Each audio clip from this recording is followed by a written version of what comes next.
Events happen that change our lives. Dealing with change is what we do. We discuss with industry professionals objective solutions to work through cherished items and family memories.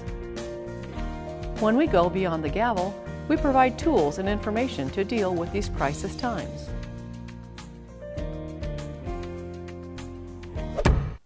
Hello, I'm Shane Feely with Auction Solutions. A few years ago, I was in a group with a young woman by the name of Bev Phillips. She was just starting a home modification program to take care of people in their homes.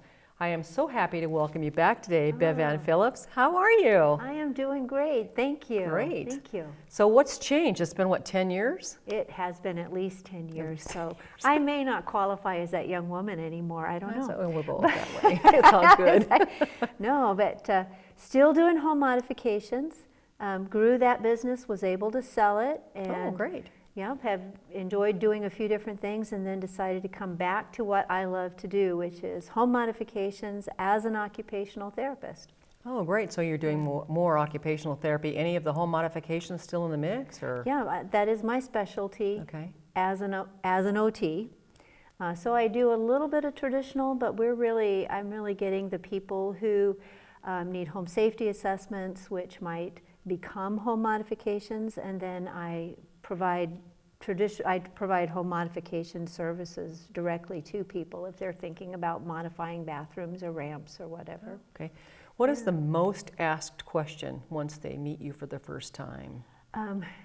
It's, why should we talk to you, a therapist, instead of just calling contractors? Oh, sure. Because, you know, because I got a brother that can build a ramp. That's right. I got a brother who can build a ramp, or Joe built the ramp down the street. Sure. And the difference is that we fill two different roles within that process. The contractor provides the work, and hopefully they provide it very, very well. But they're not really well versed in understanding the differences among people, or evaluating what a person can do, or what their medical condition might be like, sure, you know, 5 years down the road, and kind of looking in a crystal ball for folks. And they are more interested in construction than anything else, because that's how they make their living. That's not a bad thing at all. But sometimes equipment or tricks and techniques or changing your own skill set can reduce the need for a lot of extensive remodeling. And people should look at both sides of that before they start making big changes in their house. Isn't the average step 4 inches high by 6 inches wide on a normal staircase?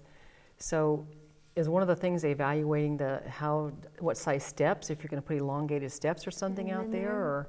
Yeah, the standard step is a little bit taller than that. I think I work with a lot of folks who would love a 4-inch step. And that's actually what we do a lot of times, is we'll take somebody who for some reason either can't stand on one leg long enough to get up an 8-inch step, or maybe they're larger and, you know, your body keeps you from moving your legs, or maybe you can't move your legs at all very well. So we'll look at what can a person do, and then we look at what is their environment requiring them to do, and what's the mismatch, and then we can make several different suggestions. And one of them might be, well, you've got enough room here, let's go ahead and change these steps, especially outdoors, from tall steps to shorter steps. Maybe they're deeper too, and you could put your whole walker on it. Oh, nice. Like a little platform, Makes a a series lot of of platforms. That's a great idea. Yeah. So when they're talking to you, you're going to go ahead and assess all of these needs and hopefully plan for the future, because the person that you're doing the occupational therapy with, is hopefully going to make some progress and be able to get in and out of the house again. That's so important. Yeah, well, that's what we all hope for with rehab, is that people get better and don't have to change what they used to do. The reality is we usually get better, and we still have to make a few changes. And then the good part is that people who hit rehab are like all the rest of us, they're hoping to get older. So all of us, the great news is all of us in 10 years are going to be a little different than we are today. Sure. And so looking at the future. I also work with people who don't have disabilities. Oh, really? who don't have disabilities and who've reached the point of maturity where they realize they actually would like to become an older person. Sure. Because the alternative is not making it, right? Right, absolutely. Yeah, funny thing about that. Isn't that funny? You look Weigh at the those positive choices. side. Yeah. And so helping somebody who has no disability, no significant issue, but maybe they're starting to think about these things or they know someone, helping them look at their house and figure out, is this house going to work for me, or what do I have to do to make this house work for me if I needed to make some changes in the future? Sure. Because the best time to make changes is when you're not stressed out. Right. Yeah. I know. My husband was diagnosed with cancer, and the first thing I thought was we got to get a ranch-style home. Yeah. Is that where everybody starts? That is the first thing here in Omaha, where we have our beautiful hills and different things. Is like, oh yes, a ranch, and it's a great first step. It's a great first step. But once you think about, oh, all the rooms I need are on one floor, then you need to start thinking about, can I get through all the doorways? Can I make these turns? You know, a 90-degree turn, even if you have a 3-foot wide hall and a 3-foot wide door, is still going to be a really difficult turn for some people. And here in Omaha, we tend to build our ranches a little bit more compactly because they cost us more per square foot than other styles of homes. So you have to watch out for places where their corners are really tight. I run across a lot of bedrooms in newer ranches where they've built the closet just as you get inside the bedroom door. So you make a turn off the hallway and then you immediately have to turn past the closet. So you've added a Z almost to your life. Obstacle course. If you don't use a walker, it's not an obstacle course at all. It's just a great way to use space. Yeah, so no, that makes great sense. So ranch is a great start, but it's not the whole answer. So we're talking about taking a home that I already live in. Yeah. Are we going to make the doors wider? How wide do doors have to be to get in the bathroom now? Because they're little teeny ones in most homes. They still are. I still haven't figured out what brilliant person came up with a 24-inch door to start off with. That's a little bit of research that, if your listeners know why do we have 24-inch bathroom doors at all? Because I don't think Americans have been 24 inches wide in a long time. No. But but it does work nicely in the bathroom with a 5-foot tub at the end. Sure. But the width of the door in a private residence is going to be based on how wide the person is. It's once you get past that 24 inches, American with Disability Act codes don't apply for doorway width. So you need the 3 foot in the front door, 32 for the garage, and then the interior doors are going to be based on what you need. So I typically will try to give people 32 inches, but if we can squeeze it out with 28 or 30, then we will. We'll use special hinges as opposed to tearing down walls and repairing ceilings and different kinds of things like that. So it's budget. I've also had the privilege of doing the entire first floor of a house for someone who really needed a 42-inch clear. Oh my. To get through. So we come in all different sizes, and that's the beauty of a house. You can make it fit you. Absolutely. Customization. Mm-hmm. So I guess I can see a real advantage over calling you first, or someone like yourself, rather than a general contractor. What are some of the other things that you're seeing out there in the homes today that need to be addressed? When I'm working with people who already have an injury, it's trying to help families figure out how are you going to provide care and maintain your personal health, taking care of the caregivers. Absolutely. So looking at things that our medical system is built around taking care of the person who has an injury. But once you get home and you're through with rehab and you're back to being a person, if you're relying on your family, we want to make sure that your family is staying healthy as well. So it might involve looking at ways to move a person who can't move well. In my world, that's called transferring people in ways that don't harm the family caregiver. Because they weren't trained to lift people and even therapists who've been doing it for 30 years, we've gotten pretty brilliant. We know better than to attempt to lift people who are heavier than we are. So looking at transfers is a primary way of taking care of caregivers. And the other thing is knowing when to ask for help. We're blessed here in Omaha. We have so many resources for people where they can bring in just a little bit of help or a lot of help to kind of provide those areas of care that maybe they don't want to do. I think Omaha has a great community of services that are available, which is one of the reasons we're doing this, because if they don't know you're out there, they would not know to call. That's right. How would they get a hold of you? Would they make an 800 call? Are you a local number? We are here in Omaha. We're a very local company. The best way to reach out to us is with our main office phone number. And I hope that we can flash that at the end or something. Sure. Yeah. We'll do what we can. Okay. But we're Key Complete Therapies. We're one of many therapy providers here in the Omaha area. And just kind of depending on what a person is looking for. What makes us a little bit different is that we are a therapy practice, so we're therapists only, physical therapist, occupational therapist, and speech and language pathologist. Yes. And we are outpatient, so we're using people's Medicare, Medicaid, and private insurance outpatient benefits, but we deliver that in the convenience of their home or where they work or where they play. Well, that's very nice, because if you start scheduling appointments for your loved one and you have to get off of work for a half an hour and you go to an appointment that's supposed to be at 1 o'clock and by 2:30 you're still sitting there tapping your feet, it can really screw up some lifestyles. And I guess I don't mean screw up, I mean just disrupt life and make it a little more difficult at work and things like that. So that home aid is a phenomenal idea. Yeah. Well, that's good, yeah. Now, you've been out in North Platte, Nebraska, as far as North Platte, Nebraska, but you're mostly local now, aren't you? I remember all that. I know it. Yeah, we're harkening back to the days when we first met. I covered all of Nebraska and Iowa all the way to Des Moines. Wow. Because I was working with specialty services, and at one point I covered a good bit of Nebraska for the state of Nebraska. Oh, I see. A lot of people don't realize our state has some wonderful programs for some of our families who don't make a lot of money and haven't been able to keep their resources. Sure.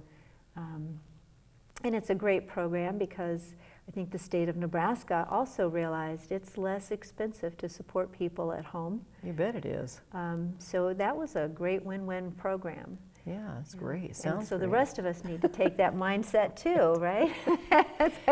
Yes, right. So when would I call someone like you? After an event, or I think you mentioned some people are pre-planning for Some people are their lives? pre-planning, yeah. Unfortunately, most of my clients come when they absolutely have no choice. That's the way we all are. Yeah, and thank you. I'm glad you said that, because when I realized, oh, I said that and it sounded like, oh, okay, I finally have to go talk to her. It's not because of me, it's because who wants to think about this, right? So most people call us when somebody they love has gotten stuck in rehab or in the hospital and they can't go home. And it's just hard for them to make good, calm decisions at that point. We do the best we can. I would love for people to start thinking about their homes when they start thinking about retirement planning. Sure. So I work with a lot of elder care lawyers and a lot of financial planners.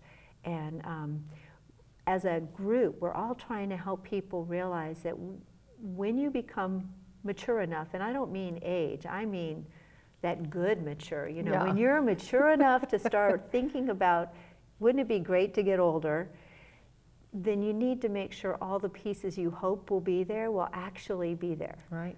So I go out and talk to people a lot who don't have anything significant going on, but they want to make sure their house is going to work, or maybe they have a family history of things. And I also work a lot with families who have a person with a disability in the family when they're buying a new home. Oh, great. Tell us about that. To provide just a little bit of extra information, because you know, when you're buying a new home, you're seeing a lot of them. You're trying to figure out, you know, you're like everybody else in the market. You've got to make really fast decisions. but you need to buy something that's not going to cost you an arm and a leg to modify. Right. And that actually can get modified, because you'd like to stay there for a while and reap the rewards of that investment you just Absolutely. made. And it's amazing how many people will call me and they've been in a place for 6 months to a year, and it was like, gee, I really wish I'd talked to you first, because now we're selling and buying again, and that's just not very financially, that's just not a great thing to do financially. Well, it's not, no. And you know, it probably wouldn't hurt, I'm a real estate broker as well, it probably wouldn't hurt me to think about that when somebody says, I have someone in my family with a disability, I'm looking for certain things, and to make sure that that type of home, or, I mean, you can't show them just homes like that, Right. but you can certainly put in a little more elbow grease, I guess, to make sure that they're looking at the type of home that can be easily modified. It can be easily modified without destroying that home's value. Because that's, you know, that's the other piece of this. Sometimes people hear me talking about customizing homes, and you know, you have to do that with a bit of knowledge. You can't make your home so unique that nobody else wants it, because then it doesn't have as much value. So when we do these modification ideas, we're really working hard to make sure that they're in as much as possible, blending in so that they hold value, or that you can take it off. Oh, okay.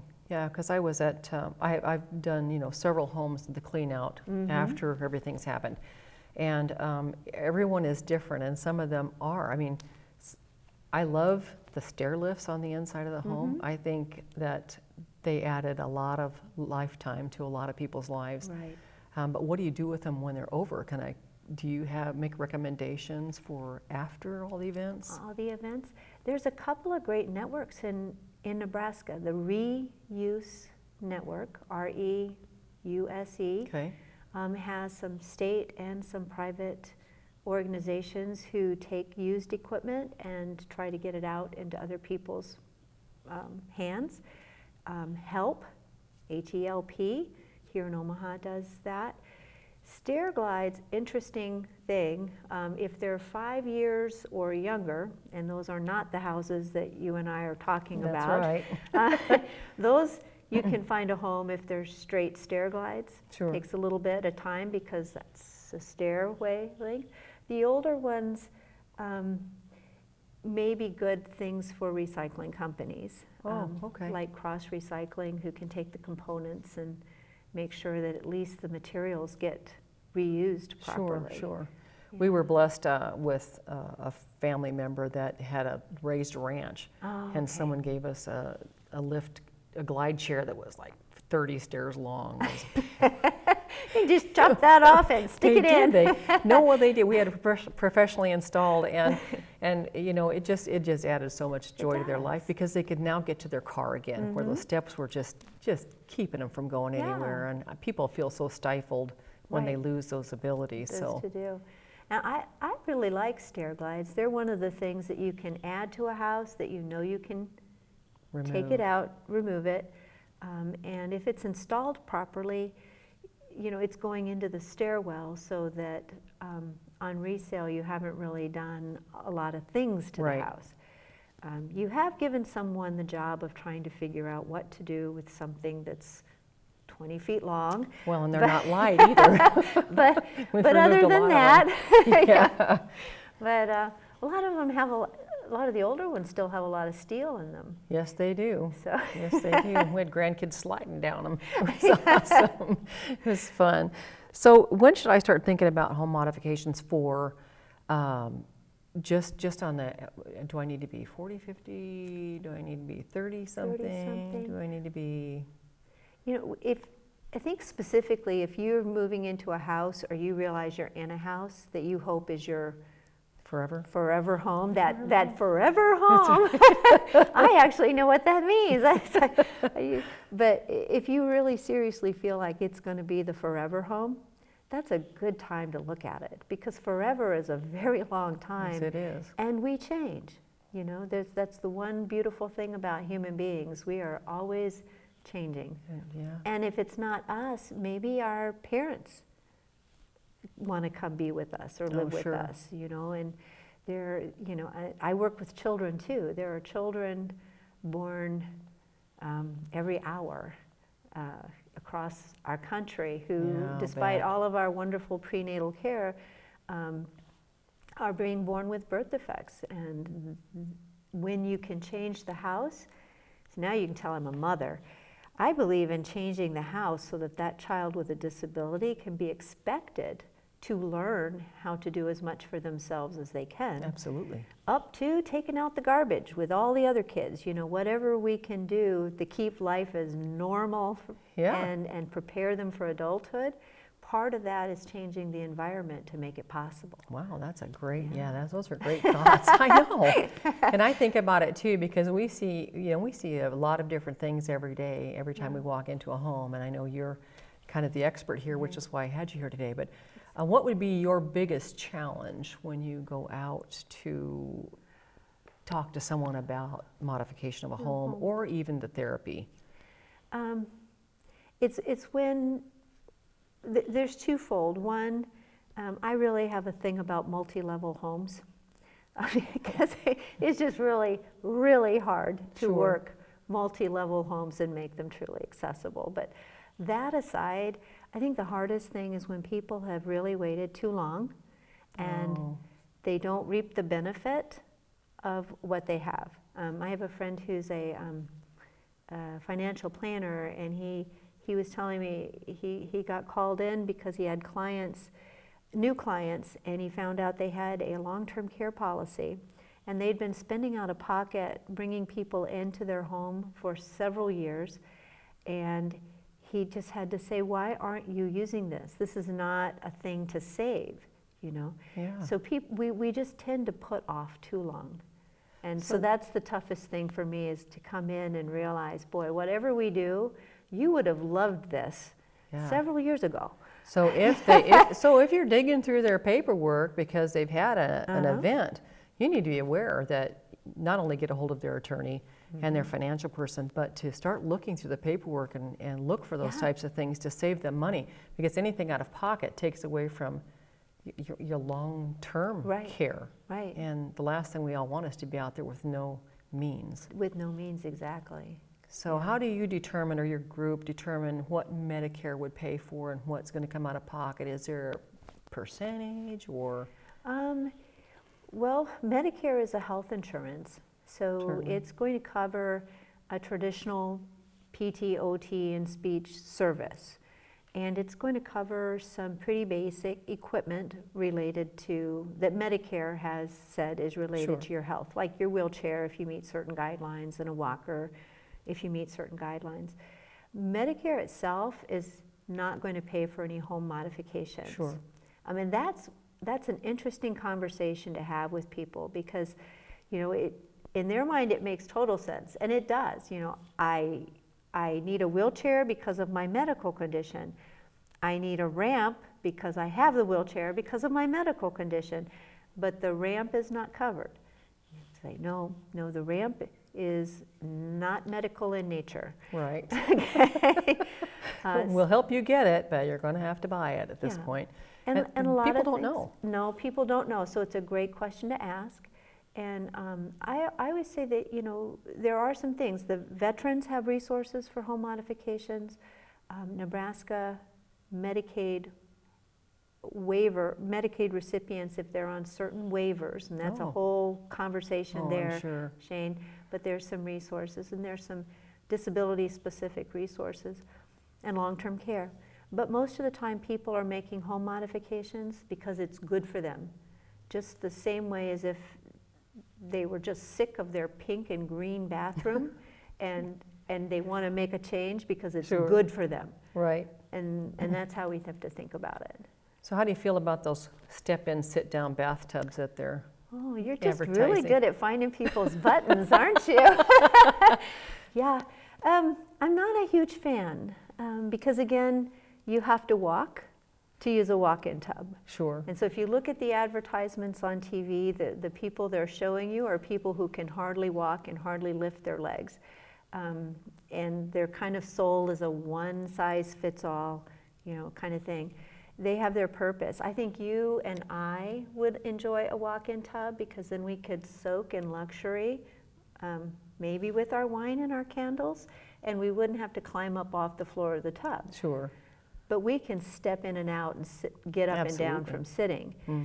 So they're an interesting consumer product, which are helpful for some people, but not everyone. Okay, Yeah.